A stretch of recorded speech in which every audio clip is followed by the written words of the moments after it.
Alien girl saw the symbol on my old uniform and knelt down. This symbol, you are the one, she said.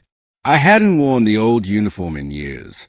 It was stuffed into the bottom of my pack, faded and creased, a remnant of a war no one wanted to remember anymore.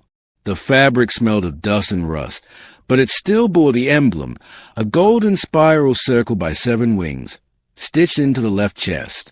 The insignia of the 17th Recon Battalion.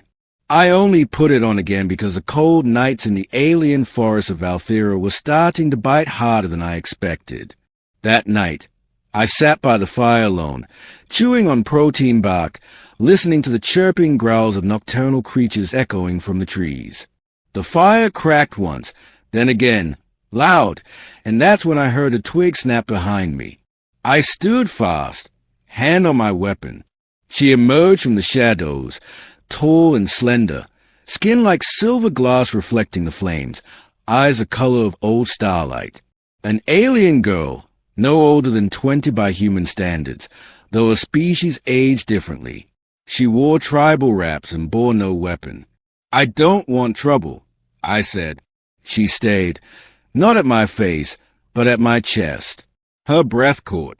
She dropped to her knees and whispered, "The symbol? You are the one." I blinked. What? She touched the emblem reverently, fingers trembling. The spiral, the wings. We have waited for this. My mother told me stories of it, of you. I looked down at the uniform, confused. You know this? It's just an old unit. We were scouts. Spent our lives gathering intel and trying not to get caught. She looked up, and there were tears in her wide alien eyes. No, you don't understand. That symbol came from our world. Her name was Athia. She was from a mountain people, hidden high above the cloud layers of Valthera. She explained as we walked beneath moonlight toward her village, the strange glows of fireflies dancing around her ankles. Centuries ago, before even the humans reached Valthera, she said, our people were dying. The sky had turned black. The water poison. My grandmother, then a child, was one of the last survivors, until the One came. The One, a being wearing armor of metal and voice of thunder. He saved us, gave us the gift of light and healing machines, and on his chest he wore your symbol. I stopped walking. That's not possible. She turned, face lit by starlight. The symbol lives in our sacred cave, drawn in old blood and fire. Only the descendants of the One were set to bear it again. I rubbed the emblem, thinking, there was a mission 22 years ago. My squad was cut off after a crash. Only one man survived a mountain storm, my commanding officer, Captain Relling. He never talked about what happened, just said he saw miracles. She nodded. He was the One. But he was just a man. Perhaps, but he saved us. The village was unlike anything I'd seen, built into the side of a cliff, glowing with warm light from crystalline torches.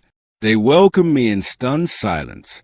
The elders came out, and one of them wept just seeing the insignia. They called me heir of the Skyfire. That night, they held a feast. I tried to explain, again and again, that I was just a former soldier, nothing special. But no one would listen. To them, I was a return of a savior. Later, when the fires died down, Athia brought me to a hidden place, the sacred cave. We stepped inside, and I gasped. There, burned into the stone walls, was a symbol, my symbol, perfectly carved. Surrounding it were murals of a tall figure in human armor standing before a plague of black fog, pushing it back with light. He came from the stars, Athia whispered, and he gave us 3 gifts, fire that heals, light that does not burn, and a promise. What promise? That one day, when the black fog returns, so will his kin, and they will finish what he began. That night, I couldn't sleep. I stared up at the stars, wondering, Was it possible? Had Captain Relling really done all this? Saved an entire civilization? Left a legacy that would one day become mine? And more importantly, with the black fog coming back? I got my answer the next morning. A scream shattered the dawn. I rushed to the cliffside and saw it. Like smoke but alive, a blackness that slithered across the horizon. Trees withered where it passed. Birds dropped from the sky. The fog had returned. Panic surged through the village. The elders shouted to evacuate to the deeper caves, but it was too late. The fog was already crawling up the cliffs. Athia grabbed my arm. You are the heir. You must awaken the light. What light? I don't have anything. She pulled me to the temple. At the center was a stone pedestal with a golden capsule, untouched for decades. She whispered a prayer. The capsule hissed open. Inside was a device. Compact, sleek, and strangely familiar.